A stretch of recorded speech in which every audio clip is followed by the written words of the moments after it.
옛날 옛적 프랑스 깊은 숲속에 작은 마을이 있었습니다. 이 마을은 외부 세상과 단절된 채로 수백 년 동안 그들만의 방식으로 살아왔습니다.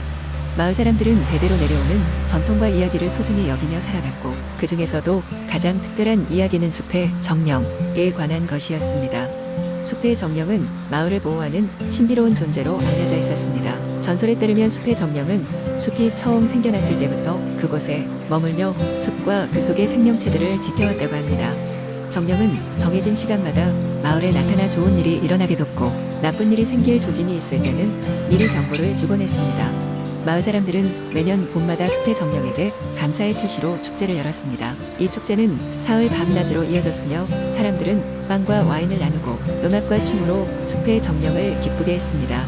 정령이 가장 좋아하는 음식은 달콤한 허브로 만든 꿀파이였고, 마을 사람들은 그것을 정성껏 만들어 숲의 큰 나무 아래에 놓아두었습니다. 그러던 어느 날 마을에 큰 변화가 찾아왔습니다. 다른 마을의 사람들이 숲에서 나오는 새로운 길을 찾은 것입니다. 그들은 길을 만들어 상업을 시작하고, 많은 사람들이 숲을 지나 마을로 들어오기 시작했습니다. 처음에는 마을 사람들도 새로운 손님을 반겼지만, 시간이 흐르자 숲은 점점 황폐해졌고 동물들은 사라져갔습니다. 이제는 숲의 정령조차 모습을 드러내지 않기 시작했습니다. 마을 사람들은 불안해졌고 그 이유를 찾기 시작했습니다. 결국 마을의 한 젊은 여성이 용기를 내어 숲의 깊은 곳에 들어가 보기로 했습니다. 그녀의 이름은 엘로디였습니다. 엘로디는 숲에서 많은 시련과 마주하게 되었지만 포기하지 않고 나아갔습니다. 그녀는 숲의 정령을 만났고, 정령은 숲과 마을을 위협하는 모든 것들이 사람들의 욕심에서 비롯되었다고 말했습니다. 정령은 엘로디에게 마을이 숲과 다시 조화를 이룰 수 있는 방법을 가르쳐 주었습니다. 엘로디는 마을로 돌아와 그 이야기를 전했고, 마을 사람들은 크게 뉘우치며 정령의 가르침을 따르기로 했습니다. 그들은 숲을 보존하고 보호하기 위해 공동체의 힘을 모았습니다. 숲은 점차 본래의 아름다움을 되찾았고, 다시 정령의 축복을 받게 되었습니다. 그리하여 마을은 다시 예전의 평화와 조화를 되찾게 되었고, 사람들은 자연과 함께 살아가는 것이 얼마나 중요한지를 깊이 깨닫게 되었습니다. 숲속의 작은 마을은 언제나 그 자리에서 자연의 섭리를 존중하며 오늘날까지도 평화롭게 살아가고 있습니다. 두 번째 이야기. 오래전 프랑스의 작은 마을에 루이라는 용감하고 호기심 많은 왕자가 살고 있었습니다. 루이 왕자는 매일 왕국의 경계를 탐험하며 새로운 모험을 찾아 떠나곤 했습니다. 그는 새로운 곳을 발견하고 숨겨진 이야기를 찾는 것을 좋아했습니다. 어느 날 왕실의 도서관에서 오래된 문서를 읽던 중 루이는 신비로운 숲에 대한 전설을 발견했습니다. 문서에는 그 숲에 들어가는 자는 특별한 능력을 얻을 수 있지만 숲을 함부로 대하면 큰 위험에 빠질 수 있다는 경고가 적혀 있었습니다. 호기심이 강한 루이는 이 전설을 확인해보고 싶어 친구인 충실한 말 피에로와 함께 모험을 떠나기로 결심했습니다. 숲으로 가는 길은 멀고도 험난했습니다. 길고 긴 나무들과 정글 같은 풀들이 길을 가로막았지만 루이 왕자는 포기하지 않았습니다. 그들은 마침내 숲의 경계에 도착했고, 숲의 입구에서 묘한 느낌을 받았습니다. 그 순간 신비롭게 생긴 까마귀 한 마리가 그들에게 다가왔습니다. 까마귀는 인간의 말을 할 줄 알았고, 숲의 수호자로서 루이에게 숲을 제대로 탐험할 수 있는 힌트를 주었습니다. 까마귀의 안내에 따라 루이 왕자는 숲속 깊고 어두운 곳으로 들어갔습니다. 숲 안에는 움직이는 나무들, 말하는 냇물, 그리고 정체불명의 신비로운 동물들이 가득했습니다. 루이는 숲이 전설대로 정말 특별하다는 것을 느꼈습니다. 그는 신중하게 숲과의 교감을 늘리며 그곳의 모든 것을 조심스럽게 탐험했습니다. 숲에서의 첫날 밤, 루이는 환상적인 꿈을 꾸었습니다. 꿈속에서 그는 한 마법사가 나타나서 숲의 진정한 비밀을 알리는 듯 했습니다. 마법사는 루이에게 숲이 가진 힘은 자연을 사랑하고 소중히 여기는 자에게만 그 진가를 드러낸다고 말했습니다. 그러나 이 힘은 오직 마음이 순수하고 용감한 자에게 주어진다고도 했습니다.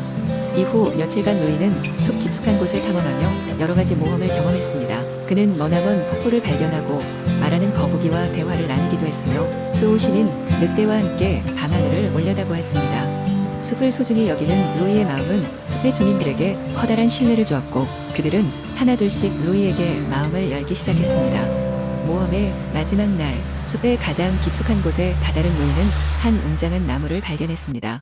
이 나무는 숲의 어머니라 불릴 정도로 거대하고 웅장했습니다. 나무 앞에서는 숲의 존재들이 모여 있었고, 그들은 루이가 진정한 숲의 친구가 되었음을 인정했습니다. 나무는 루이에게 특별한 선물을 주었습니다. 그것은 바로 자연과 교류할 수 있는 능력이었습니다. 로이는 이 능력으로 왕국을 지키고 발전시키며 사람들과 자연을 조화롭게 공존하게 만들었습니다. 숲을 떠나며 로이는 중요한 교훈을 가슴에 새겼습니다. 그것은 바로 자연을 사랑하고 존중할 줄 아는 자만이 자연의 힘을 이해하고 활용할 수 있다는 것이었습니다. 그렇게 그는 왕국으로 돌아와 긴 여정 중에 배운 것들을 나누며 많은 사람들에게 귀중한 깨달음을 심어주었습니다. 로이 왕자는 그의 모험을 통해 얻은 지혜로 왕국을 번영으로 이끌었습니다. 로이와 피에르는 그 후로도 지속적으로 숲을 방문하며 그들의 우정을 지속적으로 나누었고 그 숲은 왕국에게 영감과 행복을 전하는 장소로 남았습니다. 세 번째, 이야기 옛날 옛적 프랑스의 한 작은 마을에 레옹이라는 이름의 젊은 농부가 살고 있었습니다. 그는 자신의 농장을 둘러싼 아름다운 자연을 사랑했고 특히 여러 색깔과 향기를 자랑하는 꽃들을 돌보는 것을 좋아했습니다. 어느 날 레옹은 농장 반대편 숲의 깊은 곳에서 전혀 본 적 없는 신비로운 꽃을 발견했습니다. 꽃은 보라색과 황금빛으로 둘러싸인 수수께끼 같은 빛을 발하며 레옹을 유혹했습니다. 레옹은 직감적으로 이 꽃이 보통 꽃이 아니라는 것을 알았습니다. 그는 꽃을 조심스럽게 캐내어 자신의 농장으로 가져와 심었습니다. 시간이 지나면서 그는 이 꽃이 단순히 아름다운 것뿐 아니라 신비로운 힘을 가지고 있다는 것을 알게 되었습니다. 꽃의 향기를 맡으면 소원 한 가지가 이루어지는 것이었습니다. 이 사실을 알게 된 레옹은 이 비밀을 가슴 깊이 간직하기로 했습니다. 그래도 어느 날 마을에 가뭄이 찾아와 농부들이 큰 어려움을 겪게 되었습니다. 레옹은 마을 사람들을 위해 자신이 가진 유일한 희망인 마법의 꽃을 사용하기로 결심했습니다. 레옹은 꽃을 들고 마을의 중앙에 서서 신중하게 소원을 속삭였습니다. 이 마을에 비를 주소서. 그리고 꽃에서 발산된 황금빛이 하늘로 뻗어나가더니 머지않아 시원한 비가 내려 메마른 대지를 적셨습니다. 마을 사람들은 레옹에게 감사의 인사를 전하며 그의 용기에 깊은 감명을 받았습니다.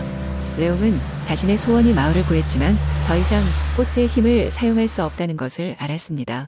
시간이 지나면서 꽃은 점차 색을 잃고 평범한 모습으로 돌아갔습니다. 하지만 그 꽃은 이미 레옹과 마을 사람들에게 중요한 교훈을 남겼습니다. 서로 돕고 살아가는 것이야말로 진정한 마법이라는 것을 말입니다. 레옹은 변함없이 농장을 돌보며 마법이 아니라 함께하는 힘을 믿고 살아갔습니다. 그는 이 경험을 통해 진정한 행복은 자기 자신뿐 아니라 이웃과 함께 나누는 것이라는 것을 알게 되었습니다. 그래서 농장의 꽃들을 돌보는 일에 더욱 애정을 쏟았고 그의 농장은 이전보다 더 아름다운 장관을 이루게 되었습니다. 그 후로도 그 작은 마을은 늘 화합과 번영을 자랑했고 레옹의 이야기는 대대로 전해지며 마을 사람들에게 서로의 유대감을 되새기는 중요한 이야기가 되었습니다. 그리고 레옹은 나이가 들어 은퇴한 후에도 주위의 아름다운 풍경을 감상하며 행복하게 여생을 보냈답니다. 네 번째 이야기. 옛날 옛적 프랑스의 한 작은 마을에 장미라는 이름의 왕자가 살고 있었습니다. 장미 왕자는 아름다운 외모와 뛰어난 지혜로 널리 알려져 있었지만 그의 최대 장점은 모든 생명체에 대한 깊은 사랑이었습니다. 어느 날 왕좌에 오르기 전 마지막 여행을 떠나기로 결심한 장미 왕자는 길을 나섰습니다. 여행 첫날 그는 끝없이 펼쳐진 해바라기 밭을 지났습니다. 그곳에서 그는 말을 할 수 있는 작은 새를 만났는데 새는 자신을 코코라고 소개했습니다. 코코는 사람에게 너무 익숙해져 길을 잃은 새라고 했습니다. 장미 왕자는 코코의 동반자가 되어주기로 했습니다. 둘은 함께 다니며 서로의 이야기를 나누며 금세 친구가 되었습니다. 그들이 도착한 두 번째 마을은 마법에 걸린 숲에 둘러싸인 곳이었습니다. 전설에 따르면 숲 속에는 사람들이 풀지 못한 오랜 비밀이 숨겨져 있다고 했습니다. 장미 왕자는 호기심이 생겨 숲 속으로 들어갔고 그곳에서 반짝이는 물웅덩이를 발견했습니다. 물웅덩이 안을 들여다보니 미래에 대한 환영이 나타났습니다. 그곳에는 자신이 왕위에 올라 나라를 평화롭게 다스리는 모습이 있었습니다. 그런데 물웅덩이 옆에는 슬피 우는 요정이 있었습니다. 요정은 물웅덩이 속에 갇혀 더 이상 자신의 마법력을 쓸 수 없다고 했습니다. 장미 왕자는 요정을 안타깝게 여겨 그녀를 풀어주기로 결심하고 여러 퍼즐을 풀었습니다. 결국 요정을 해방시키고 보답으로 요정은 장미 왕자에게 언제든지 도움을 청할 수 있는 작은 나뭇가지를 주었습니다. 마지막 여정지는 언덕 위에 있는 고대의 성이었습니다. 성은 오래전부터 버려진 곳으로 전해졌지만 장미 왕자는 그 성이 여전히 굳건히 서 있는 이유를 알고 싶었습니다. 성에 들어가자 환상적인 무도회가 열리고 있었고 많은 사람들이 춤을 추고 있었습니다. 하지만 그들은 모두 그림자 같은 존재들이었습니다.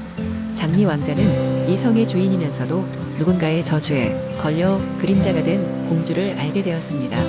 그녀를 해방시키기 위해서는 진정한 사랑의 키스가 필요하다고 했습니다. 장미 왕자는 공주와 이야기를 나누며 그녀의 따뜻한 마음에 감명받았고 두 사람은 점점 가까워지게 되었습니다. 마침내 장미 왕자는 공주에게 진심 어린 키스를 했고 저주는 풀렸습니다.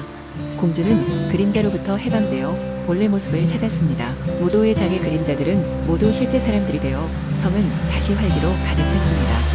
모험에서 돌아온 장미 왕자는 자신의 경험을 통해 배우고 마침내 왕위에 올랐습니다. 그의 사랑과 지혜는 그의 왕국을 번영시키고 그의 곁에는 항상 코코아 공주가 함께했습니다. 그리고 장미 왕자의 이름은 사람들의 마음속에 영원히 남게 되었습니다.